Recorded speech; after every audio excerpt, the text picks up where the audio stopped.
Alors, on est toujours avec notre exercice sur cycle moteur à air.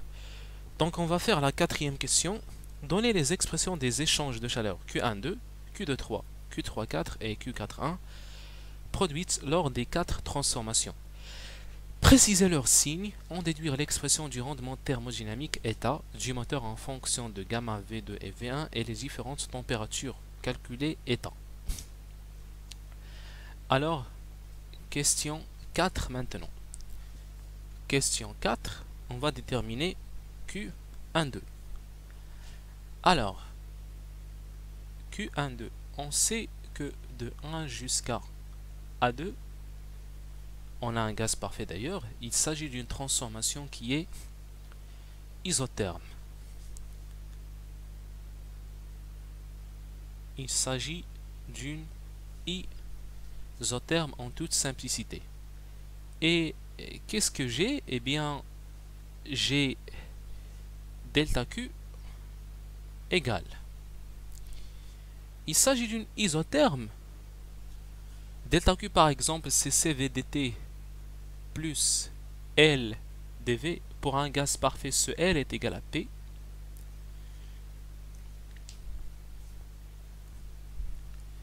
Ici, il s'agit d'une isotherme, donc dt il est nul. Donc delta Q c'est P dV. Moi, ce que je veux, c'est Q12. Q12, c'est l'intégrale de 1 jusqu'à 2 de P dV.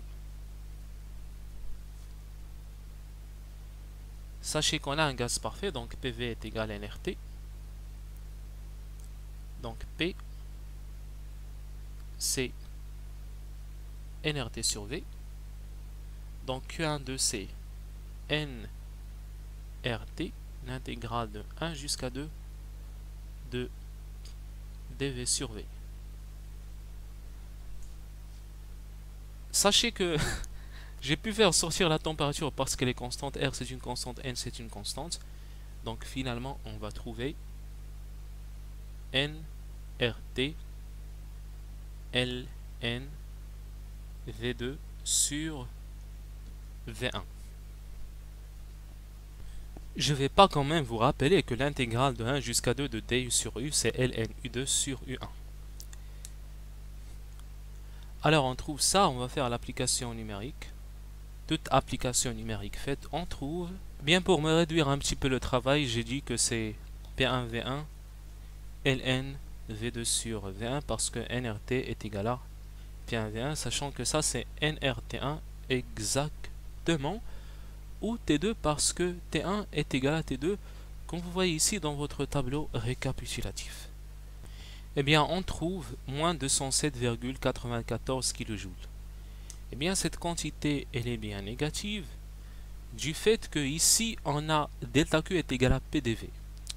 Donc, cette valeur va être négative si dV, elle est négative. D'ailleurs, le volume, il a augmenté, donc elle doit être nécessairement négative. Maintenant, la chaleur Q de 3. Alors, Q de 3, de A2 jusqu'à A2 jusqu'à A3, il s'agit d'une isobare. Donc isobare, donc dP, elle est nulle. Alors je vais utiliser le delta Q où il y a dP. Alors c'est Cp dt plus H dP 0, donc c'est Cp dt.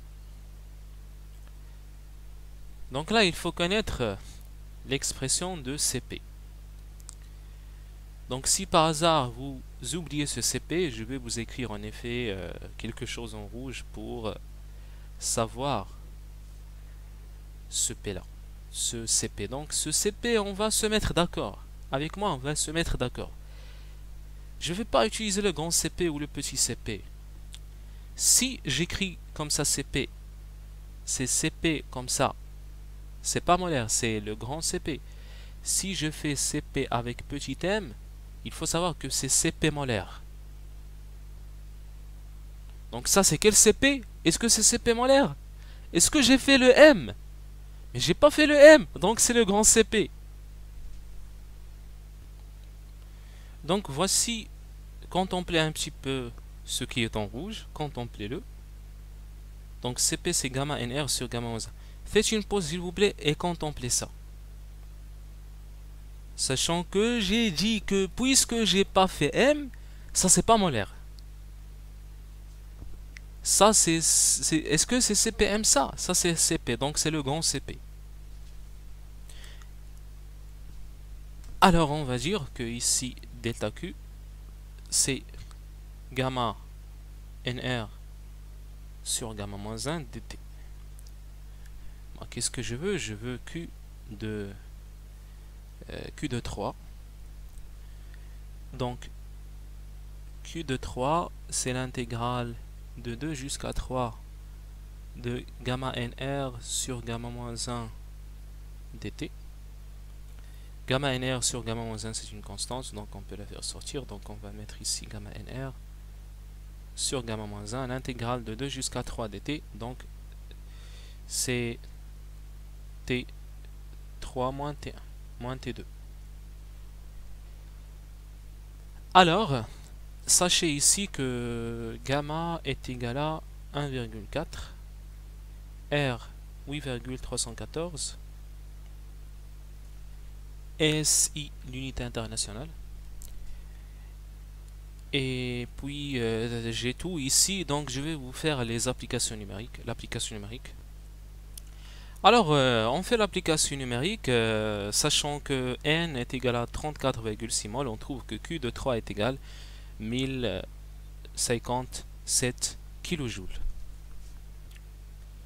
Alors maintenant on va déterminer Q34. Donc de A3 jusqu'à A4, il s'agit d'une adiabatique, pas d'échange de chaleur avec le milieu extérieur. Alors ce qui implique que Q34 elle est tout bonnement nulle. Et puis maintenant Q41. Q41 égale à combien? Alors de A4 jusqu'à A1, il s'agit d'une isobare. Sachez qu'on a déjà travaillé une isobare de A2 jusqu'à A3, donc je vais vous donner directement l'expression. Donc à vous de la refaire. Alors on voici l'expression et l'application numérique pour ce qui concerne Q41.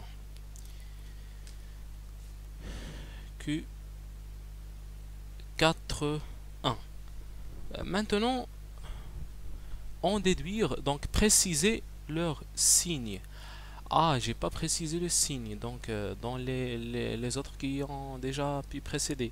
Donc à vous de préciser le signe. Donc inférieur à 0, le Q12, on a trouvé moins de 107,94 kJ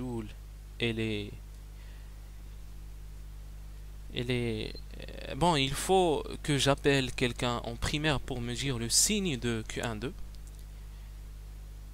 et aussi le Q de 3. Donc il faut que j'appelle quelqu'un qui est en maternelle pour me répondre le signe de Q de 3.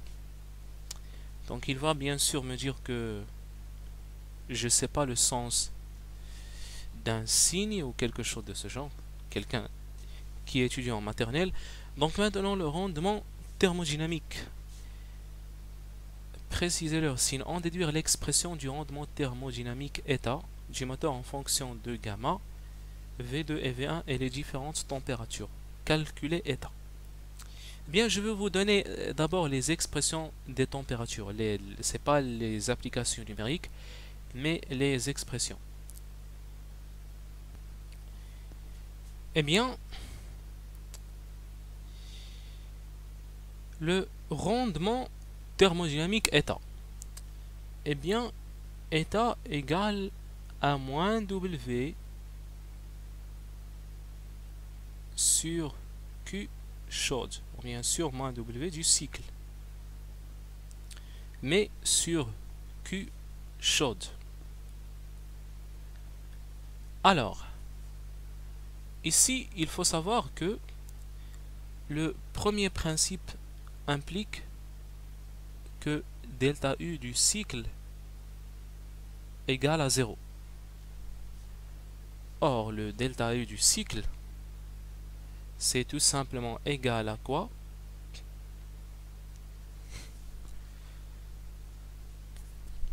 Delta U du cycle, c'est W du cycle plus Q du cycle qui est égal à Q12 plus Q23 plus Q34 plus Q41. Et les nuls, Q34. Donc cela implique que W du cycle égale à moins Q12 plus Q23 plus Q41. Alors là, la détermination de Q chaude. Eh bien, pour ce qui concerne le Q chaude, il faut savoir que Q chaude, elle est positive. D'après ce qu'on a vu au début, elle est positive. Il s'agit d'un moteur. État d'un moteur, ça. Donc, le Q chaude, il est Q chaud, la chaleur Q chaude, elle est positive. Alors, donc il faut chercher quelle est la chaleur qui est positive. Eh bien, il s'agit que de Q de 3. Ça c'est négatif, ça c'est négatif. Q de 3 positif, ça implique que Q chaude est égal à Q de 3. Alors, on va remplacer et on va trouver que état moteur égale à moins Q12 plus Q de 3 plus Q41 divisé par Q de 3. Alors ici, on remarque qu'on a Q de 3, donc on va faire